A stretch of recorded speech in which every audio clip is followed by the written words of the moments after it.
미래와 개혁의 아이콘이 되고 싶다는 말을 내가 지난번에도 했어요. 그렇지 않으면 미래를 준비하지 않는 사람에게 미래는 주어지지 않는다는 거죠. 그런 차원으로 본다고 하면 교단의 수익사업, 그 다음에 개혁, 그 다음에 교단의 기능적인 측면, 교단의 산하기관에 대한 다이어트, 이건 뭐 선택이 아니라 필수라는 거죠. 그렇지 않고 그래서 저는 이런 그 기회가 주어진다고 하면 성실하게 한번 일해보고 싶은 마음이 있다. 그 외에 다른 게 뭐 크게 없다. 그래서 지난번에 이제 떨어지면서 내가 굉장히 그 각오를 다졌죠. 다음에 선거할 때는 내가 좀 더 준비해서 치밀하게 선거에 임해야 되겠구나. 그런데 제가 막상 3년이 지나는 시점에서 제가 보니까 이제 코로나를 겪으면서 이 사람을 만난다고 하는 것도 조금은 좀 제한적이고 또 이게 언제 끝날지 모르는 상황에서 그런 집착에 대한 부분이 상당히 더 약화되더라고요. 그리고 이제 제가 선거하면서 느낀 제도 개선의 방향이라고 한다면 그렇게 암행으로 하면서 사람을 만나지 말고 좀 공개적으로 일반 세상 정치보다도 좀 투명한 선거를 치를 수는 없을까. 그래서 예를 들면 한 5개 권역으로 나눠서 권역별로 모이는 데 가서 공개 연설을 하고 공개적으로 만나고 관훈 클럽처럼 그 공개 질의를 하고 토론을 통해서 리더십을 검증받았으면 참 좋지 않을까 그런 생각이 들었고, 또 하나는 부총회장과 부서기와 부회계와 부회록서기와 장로 부총회장이 함께 출마를 하게 되는데 통합 측은 소위 런닝메이트제라고 해서 총회장과 함께 라인을 형성해서 나는 이런 쪽으로 갑니다 하고 선언을 해서 두 진영으로 나뉘어져요. 우리도 만약에 런닝메이트제가 되면 어떨까? 런닝메이트제가 되면 좋은 점이 뭘까? 예를 들면 저 같은 성격은 내성적이고 굉장히 소극적인 성격이라고 하면 부서기 후보 같은 경우에는 적극적인 사람하고 손을 잡으면 훨씬 수월하지 않을까. 그리고 그 사람이 예를 들어서 대신 좀 사람도 만나주고 같이 그 정책에 대한 것을 논의도 할 수 있고 그랬으면 참 좋지 않았을까 하는 생각이 들더라고요. 그러나 뭐 우리 이번에 총회 규정은 그것을 받아들이지 않았는데 아마 차기 총선에서는 그런 부분이 용인되고 그런 부분이 아마 받아들여질 것 같아요. 뭐 확정은 아니지만 여론상 제가 한데 그런 생각을 해왔어요. 농촌에서 목회하시는 그 규모가 적은 교회 목회자들은 과연 은퇴 후에 연금 문제를 어떻게 해결하실까? 그런 분들은 우리 총회적으로 그 농촌에서 목회하시는 분들에 대한 제도적인 보완장치 차원에서라도 그분들에게 더 노후에 안정적인 그런 연금이 정착됐으면 참 좋겠다. 예를 들면 농촌에서 목회하신 분 중에 20년 넘게 농촌 목회에 봉사한 분들이라면 그분의 생활 안정에 대한 부분을 총회가 좀 책임져 줬으면 좋겠다.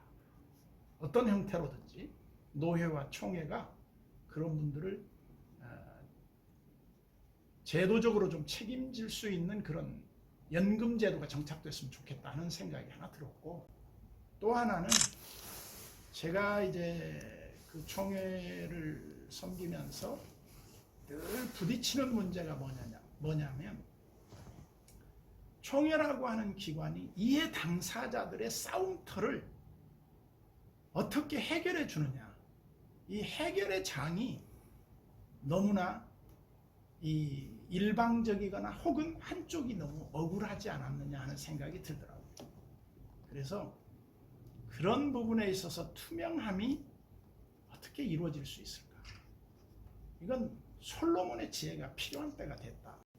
정말로 그 목회자들을 아끼고 사랑하는 마음이 있다면 우리가 어떻게 되겠느냐? 좀 손해봐야 되지 않겠냐? 조금만 손해보면 그 상대 진영에서 그렇게 억울하지 않을 거다 하는 생각이 들더라고요. 그리고 이제 제가 볼 때 저는 지난번에도 말했지만 총회 신문고 제도를 운영했으면 좋겠다. 그래서 평범한 성도들이 그 억울한 얘기를 정말 사실에 입각한 그런 얘기가 신문고를 통해서 들어왔을 때 그들의 억울함을 좀 해소해 줄 수 있는 총회만 된다고 하면 총회는 상당히 사랑받는 그런 총회가 되지 않을까. 그러나 억울한 사람들을 더 양산하는 총회가 된다고 하면 그 총회에 대한 불신이 더 커지지 않겠는가. 그런 제가 볼 때는 총회 산하에 있는 그런 그 첨예한 문제들에 대한 억울한 사람들과의 반드시 면담이 필요하다. 그러니까 어떤 몇 명에 의해서 어떤 사람이 이겼다는 것으로 끝나버리지 말고 이게 이제 일반 법정으로 가지 않도록 그들을 아우를 수 있는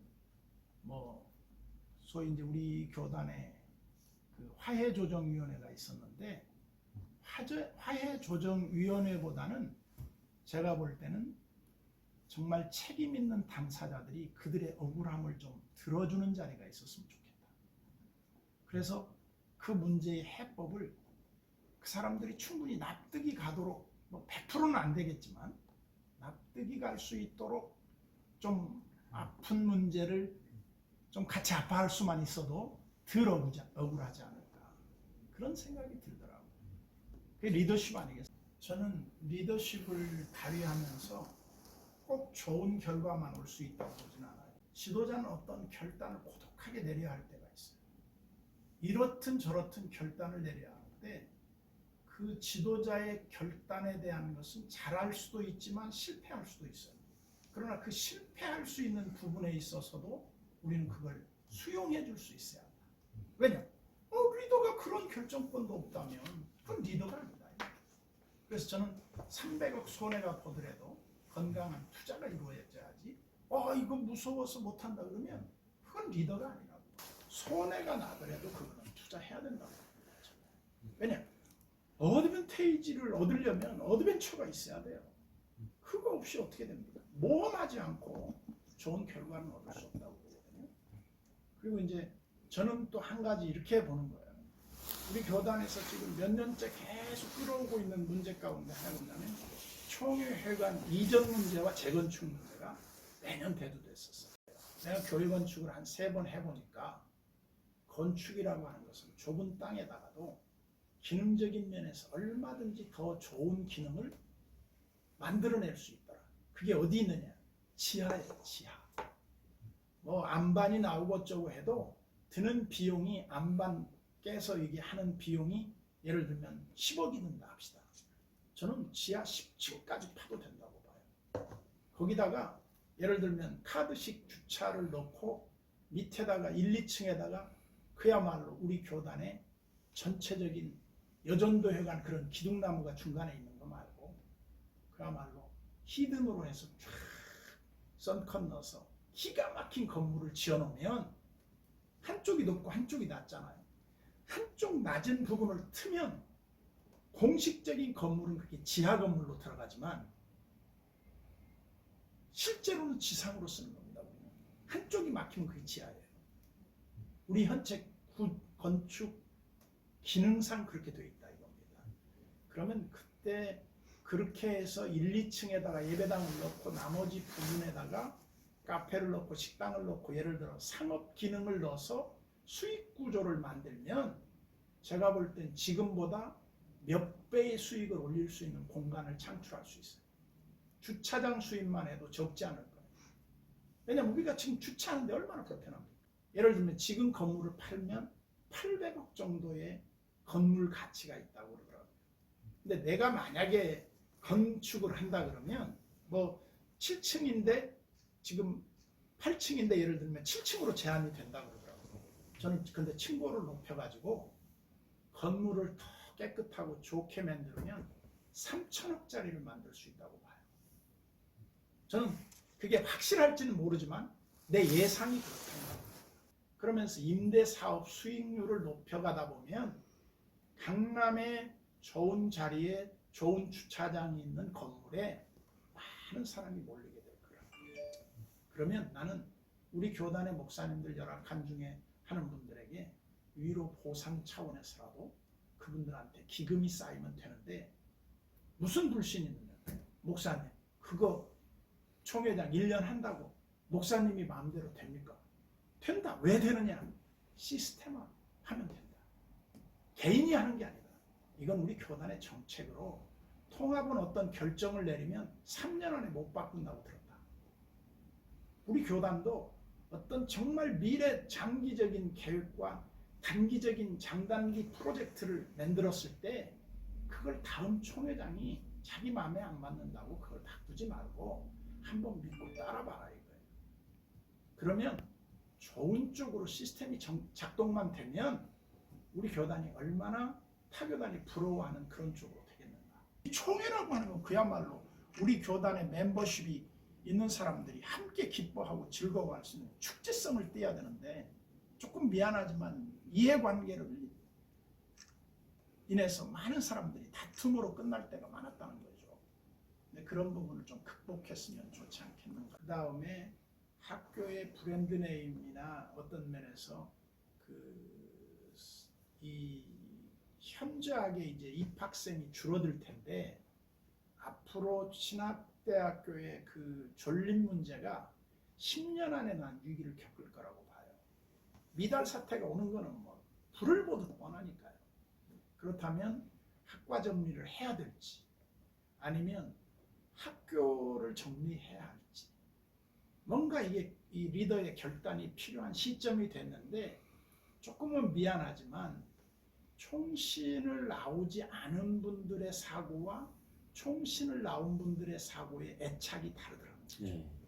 상당히 차이가 있어요.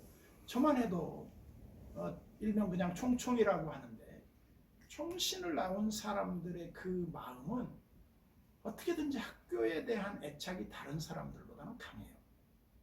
타 대학, 일반 대학을 나오고 총신, 신대원을 나온 사람들은 그런 애착이 우리와 같을 수는 없겠죠.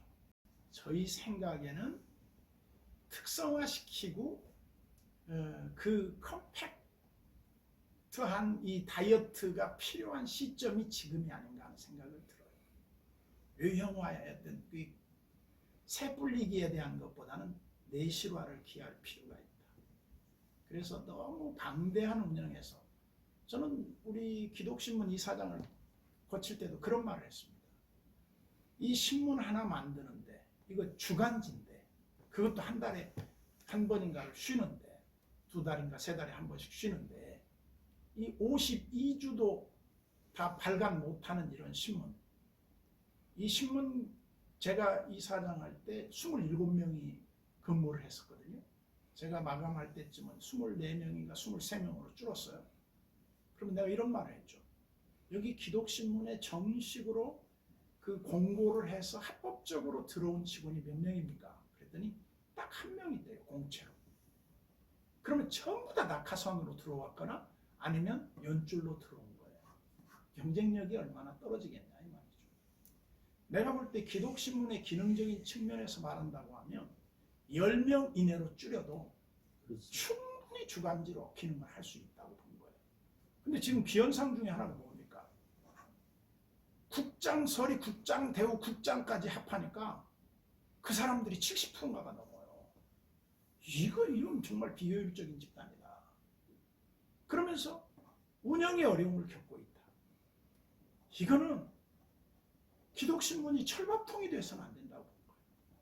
모든 것이 마찬가지지만 기능적인 측면에서 이게 필요하지 않을 때는 이게 권고사직도 필요하고 자진사퇴도 필요하고, 또 어떤 면에서 이게 직급정년제도 있어야 되고, 그런데 계속 하는 거예요. 그래서 이런 면에서 참 누구 같은 동료 직원을 자른다고 하는 건 다 아프겠죠. 그렇지만 존립이 안 되면서 우리가 그 경제적 용어로 화이트 엘리펀트라고 그래요. 그래서 밥은 먹고 일하지 않는 코끼리. 그게 이제 뭐냐면 기능은 없는데 어쩔 수 없는 그런 측면의 그 비대화와 노령화가 돼버리면 그 조직은 미래가 없다고 보는 거예요. 저는 그 부분에 대해서도 참 안타깝게 생각했어요. 그래서 이걸 어떻게 이 컴팩트화 시키고 다이어트를 시키느냐.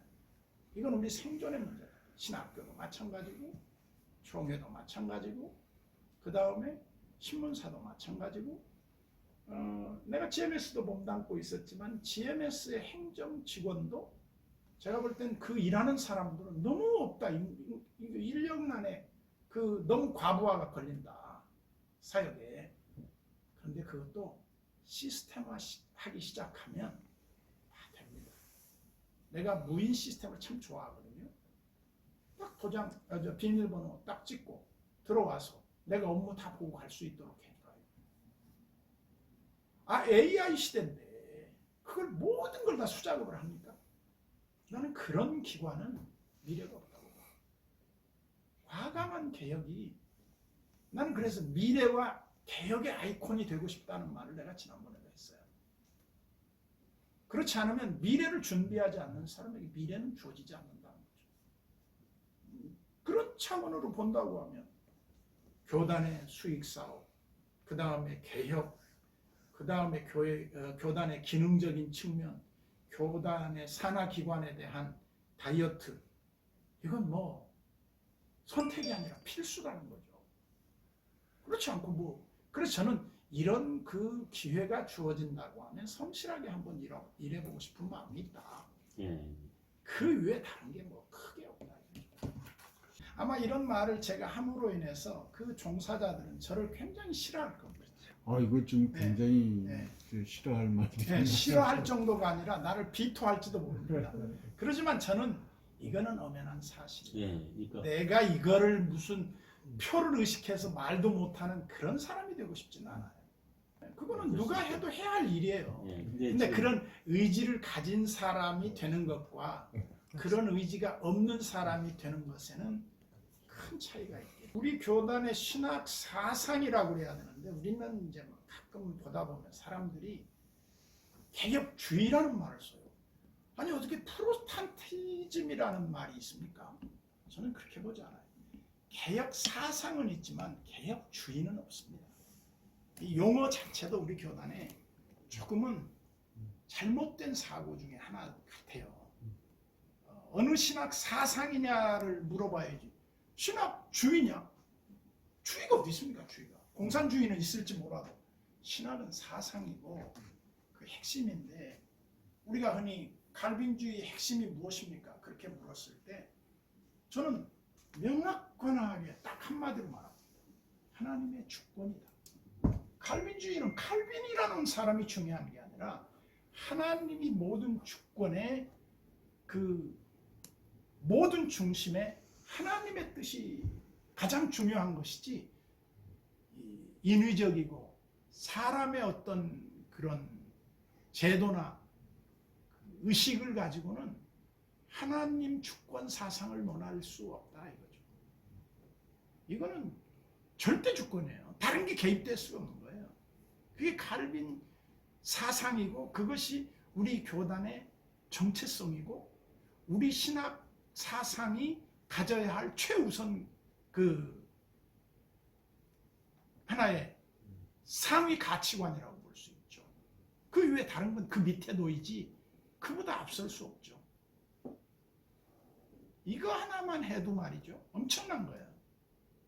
근데 우리 교단에 미안하지만 이 말을 듣기 전에 제가 한 사람 이 말을 했는데 이 말을 듣지 않고 자기가 이렇게 정돈한 사람을 내가 아직 못 만났어요. 미안하지만 나한테 이런 얘기를 해준 사람이 없었어요. 교수든 목회자든. 근데 왜 제가 이런 말씀을 드리느냐 하면 우리 교단의 신학 사상은 하나님 주권과 성경에 근거한 명확한 개혁 사상의 사상적 기반을 둬요. 개혁주의가 아니에요. 개혁 사상과 하나님 주권 사상이 이 핵심이 돼야지 다른 개혁이와 끼어들면 안 돼요. 모르겠어요. 제가 이 너무나 무지한지 모르겠지만 꽤 난 칼빈주의라고 봐요. 우리 교단 신학의 정체성이라는 거예요. 4차 산업의 혁명 시대에 살고 있는 우리에게 450년 전 스코틀랜드의 그 전통 문화와 교훈을 그대로 우리에게 가지라고 한다면 성경은 바꿀 수 없지만 우리가 제도나 그 기능적인 측면에서는 얼마든지 바꿀 수 있다. 바꿔야 한다. 좀 그렇게 믿어요. 한국 교회가 스코틀랜드 장로교회의 근간을 우리가 원칙으로 우리가 삼았지만은 우리에게 더 영향을 주었던 사람들은 미국의 세대주의자들이에요. 세대주의자들이 보수적이에요. 그래서 전철연설을 우리가 배웠지 않습니까? 박형룡 목사님의 신학을 배웠던 사람들은 예수 그리스도의 재림 이후에 천년왕국이 이루어진다고 믿었던 거예요. 그러나 최근에 이제 회케마 교수를 중심으로 한 무천년설이 나오면서 이 기간에 대한 문제는 어떤 사람은 그러더군요. 천년의 하루의 경점에 불과하다. 그 시차적인 문제를 갖고 하나님에게서는 시공을 떠나 계신 하나님이 그런 시공 안에 제한을 받게 하지 마라. 그런 쪽으로 말하는 분 얘기를 들었어요. 근데 지금 우리 한국교회에 가장 영향을 준 사람들이 누구겠습니까? 미국 북장로교회가 우리 합동측 교단의 모형이에요. 근데 미국 북장로교회의 대표적 교회가 어디입니까? 예를 들면 뉴욕에 있는 몽고메리가 사역을 했던 제12장로교회, 그 다음에 또 뉴라이프 교회, 새생명교회, 이런 교회들이 미 북장로교회에 소속돼 있던 전통적 교회였습니다. 근데 내가 그 교회를 가서 예배를 드려봤어요.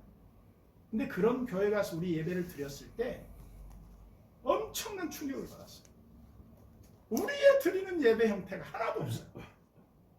우리에게 전해준 미 북장로교회인데 미 북장로교회에 소속된 교회들을 내가 다 가서 봤는데 우리 한국적으로 일어나라 앉아라 교동문 낭독하고 신앙 고백하고 축도하고 우리 이 마지막 폐회 교제하고 이런 교회들을 본 적이 없어요. 내가 가서 가장 유사한 교회, 내가 우리 교회에 한 7, 8년 전에 스코틀랜드 장로교회 총회장이 우리 교회 게스트하우스에서 한 20일 있었어요.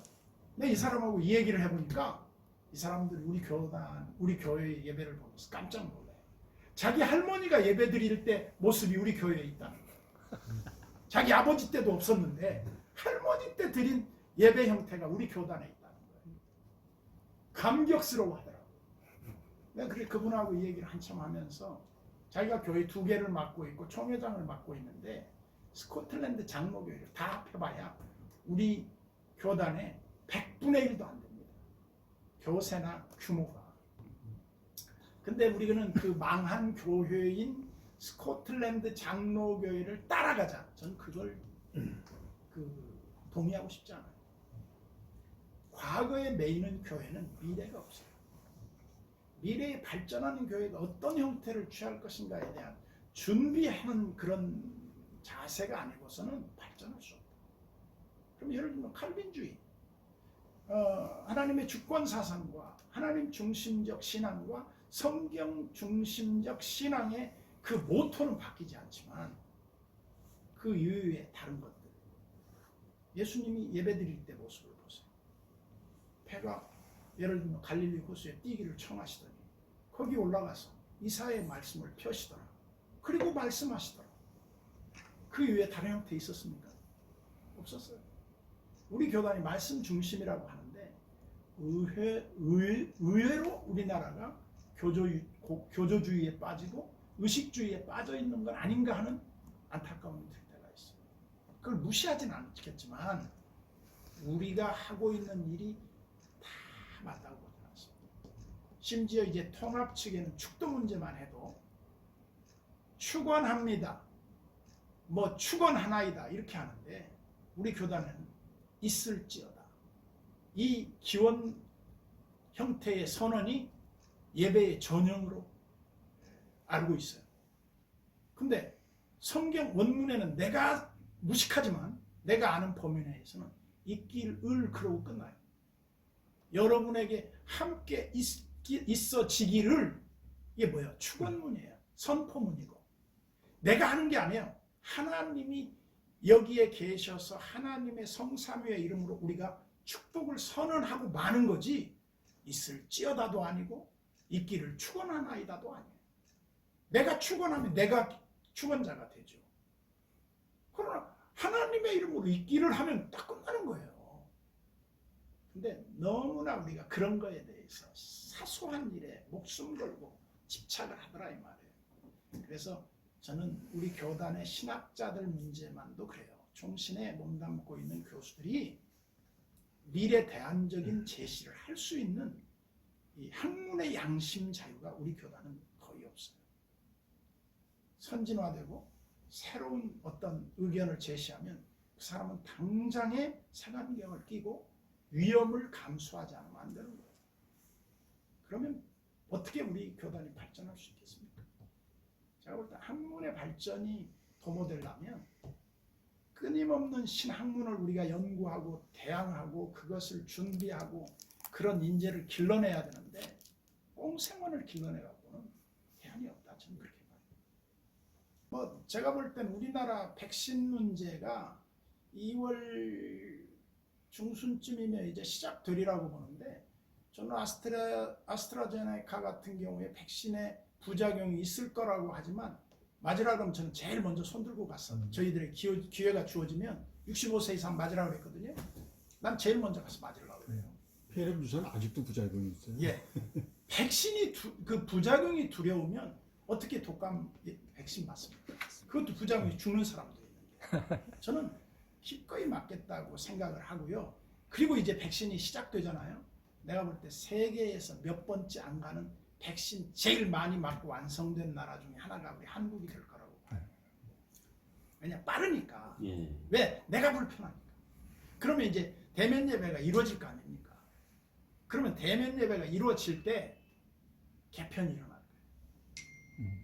유튜브로 영상 봤던 사람들이 그 교회를 찾아가는 경우도 있을 것이고 좀 이 재편이 일어날 거예요. 자기 교회에 불만이 있던 사람들은 그 교회를 안 다니고 이제 교회를 옮겨버릴지도 몰라요. 왜? 그동안 안 보니까 남남 같을 테니까. 그렇습니다. 그러니까 분명히 이제 완전히 코로나가 완전히 극복됐다 하더라도 이 온라인 예배에 길들여진 사람들은 이 사람들은 이제 아까 말씀드린 PBM, VF의 이런 그 이쪽으로 옮겨 다니면서 일종의 이제 노마드죠. 유랑족이 생길 수도 있고 어쨌든 지금의 이제 교회의 어떤 그런 정체성과는 다른 새로운 교회, 온라인 교회 이런 것도 출현할 수 있다. 그렇죠. 그 예상하는데 이제 문제는 이렇게 됐을 때에 이제 이 가난한 교회들 더 어려워져 버린단 말이죠. 그렇죠. 여기에 대해서는 진짜 대안이 있을까요? 제가 볼 때 인위적 대안은 없어요. 예를 들면 그 사람들한테 100만 원, 200만 원을 매월 지원해 준다고 해도 그것으로 감당을 못해요. 감당 못해요. 그러니까 자구책이 제일 중요한데 우리 한국교회 내비우스 선교 정책의 제1번이 무엇이었습니까? 자립정신이에요. 스스로 선다. 외부에 의존하지 않는다는 거예요. 그게 우리 교단의 우리 한국교회의 엄청난 자산이었다고 봐요. 어려워도 우리는 혼자 산다. 누구한테 도움 안 받는다. 근데 하나님이 도와주셨거든요. 근데 이런 부분들이 강한 의지를 가진 사람들은 존립할 수 있을 것이고 의존적인 사람들은 계속 의존하다가 점점 더 어려움에 봉착할 수 있는 위험성이 더 커지지 않겠나 그렇게 봅니다. 초심이라고 하는 게 변하지 않을 수는 없다고 봐요. 크게 바뀌지는 않더라도 그 사람이 예를 들어 10명 모일 때 목회자와 3,000명 모일 때 목회자가 스케일이 같을 수는 없어요. 저는 그렇게 봐요. 목회자는 교인이 만든다. 즉 10명 모인 앞에서 조용기 목사님이 설교를 하더라도 오늘은 참으로 좋은 날입니다. 그런 말 못해요. 말소리가 벌써 달라져요. 근데 아무리 시골 목사라도 한 2만 명, 3만 명 모이는 그런 회집 장소에 대중 집회를 인도한다고 생각을 해보세요. 생각이 커져버려요. 스케일이 달라져요. 언어가 달라져버려요. 사람들 앞에 서는데 그 압도적인 권위가 엄청나게 자기 나름대로 자긍심이 높아져요. 그렇듯이 저는 목회자는 하나의 옷과 같은데 교인들이 많아졌을 때 자문에도 그런 내용이 있잖아요. 그 백성이 많은 것은 왕의 영화요. 백성이 조금 뭐 20-30명 모이는 그런 데 왕이 있다고 합시다. 부족이죠. 부족 족장하고 예를 들면 유나이티드 그런 그 소위 연합국가의 수장하고 같겠는가. 비교가 안 되는 것처럼 목회자의 목회 사이즈에 따라서 생각이나 의식이나 사고의 틀이 부분적으로 좀 바뀌더라는 겁니다. 개선도 되고 그런 측면에서는 초심을 잃지 마라. 그때 글쎄 그 초심을 끝까지 지킬 수 있는 사람이 과연 얼마나 있을까. 저도 보니까 한 35년 내가 이 한 교회에서 목회하면서 보니까 내 순수성에 때가 얼마나 묻었을까 한번 보니까 35년 동안 때가 묻어온 것 같아요. 그러니까 인간으로 말하면 깨끗한 걸레였는데 아주 더러워진 걸레가 돼가는 것 같은 느낌이 없지 않다. 내 양심적으로. 인간이 부패한 존재이기 때문에 그럴 수밖에 그렇죠. 없고 하나님의 그 은혜가- 가운데서 하나님 앞에서 어떻게 은혜가 있고 용서가 있고 회복이 있으니까 살지. 그렇죠. 예. 더 나아질 거라고 생각을 했는데 안 나아지더라고요. 근데 제가 생각하기에는 걸레로 치면은 털이 또 많이 빠져서 때는 더 줄었을 것 같은데. 뭐 해석하기 따라 다릅니다. 누가 그러시더라고요. 저 80년 묵은 더러운 죄인입니다. 그러시더라고요. 신학자가. 지금 이제 그 은퇴하려면 몇 년 이제 한 남았죠? 5년 남았죠. 정년 연장제에 대해서는 어떻게 생각하십니까? 정년 연장제 굉장히 민감해요. 근데 이게 인위적으로 안 될 것 같고요. 그게 여론 수렴이 어떻게 되느냐에 따라서 달라질 텐데 이제 두 가지 명분이 있더라고요. 하나는 그 농촌의 고령화에서 장로들이 없는데 폐당회가 되는 당회가 너무 많다. 그 다음에 100세 시대가 되는데 70세 정년은 소위 그 치매 증상이나 알츠하이머 증상이 없다고 하고 건강하다면 더 봉사할 기회를 주어야 되지 하는 것이 맞지 않느냐. 부분적으로 저도 동감을 해요. 그런데 저는 또 다른 면에서는 그 정년 제도 자체가 없어질지는 모르겠지만 저는 박수 칠 때 떠나라는 말을 참 좋아해요. 내가 예를 들어서 어느 정도 내 기능적인 측면에서 내가 소위 그 비행으로 본다고 하면 내가 떴다고 했을 때 내가 잘 나간다고 할 때 착륙을 준비해야 된다고. 제 개인적 의견인데 정년에 너무 이제 그 매여 있지 않았으면 좋겠다는 생각은 들고요. 또 하나는 목사들의 문제만이 아니라 이 장로들의 정년 문제가 같이 가는데 목사님들이 그 목회의 역량을 발휘할 때는 옥하는 목사님이 은퇴하신 후에 은퇴를 딱 한 번 후회한 적이 있다고 그러시더라고요. 그때 무슨 말씀을 했냐면 일본에 갔더니 일본은 정년이 없어요. 목사님이 건강이 받쳐주는 한 계속할 수밖에 없어요. 왜냐? 목회자 수급이 안 되는 거예요. 근데 우리나라는 과잉 공급이 돼서 어려움을 겪고 있는데 옥 목사님이 그러더라고요.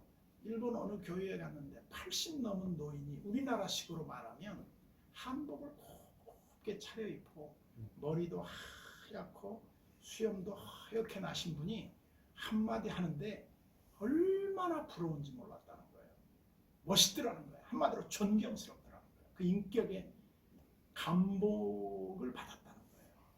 근데 그 얘기를 들으면서 진짜 노병은 죽지 않는구나 하는 것이 목회자들의 세계지만 이 정년이라고 하는 어떤 제도적인 것 때문에 그런 부분에 있어서는 우리가 불가피한 피해를 볼 수도 있겠구나 하는 생각이 들었고요. 저는 이제 목회자들이 은퇴를 자꾸 늦추려고 하는 이유 중에 하나는 뭐냐면 개척한 목사들이 거기에 어떤 정도의 자기 역할을 하려고 하는 그런 그 자기 주관 때문에 좀 그런 미련이 더 강할 인간적인 욕심이 예. 사실은 있을 수도 있겠다. 그러나 저는 내가 볼 때 미리부터 은퇴를 준비하는 차원으로 목회를 한다면 은퇴 후에 초라하지 않을 수 있는 준비를 해라. 그게 뭘까? 제가 볼 때는 목사님들이 목회자가 되지 않았다면 뭔가 다른 걸 한번 해보고 싶었을 텐데 그 일에 한번 헌신해봐라. 저는 그렇게 부탁하고 싶어요. 그러니까 미리부터 정하고 미리부터 대비를 하면 소위 유비무환이라고 하는 은퇴 후에 저는 나름대로 청사진이 돼 있습니다. 저는 저의 세계가 확실하게 돼 있습니다. 저는 제가 볼 때 이미 시작이 됐지만 은퇴 후에 나는 가만히 있지는 않을 거예요.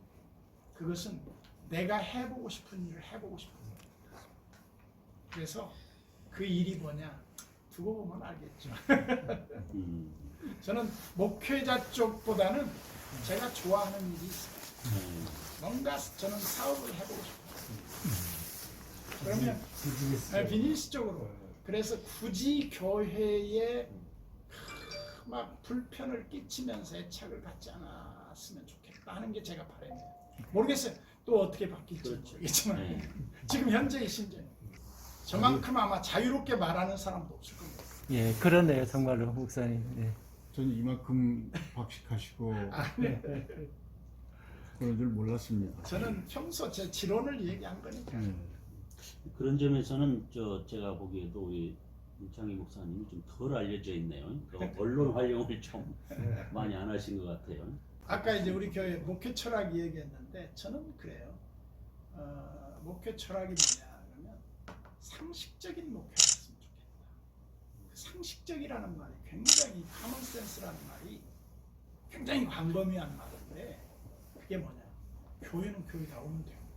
목사는 목사같이 살면 돼요. 교회 운영은 교회 합리적으로 운영하면 되는 것이지 너무 억지 쓰거나 너무 그냥 한마디로 말도 안 되는 고집을 피운다고 하면 그게 비상식적인 거죠. 그게 저희 목회 철학인 것 같아요.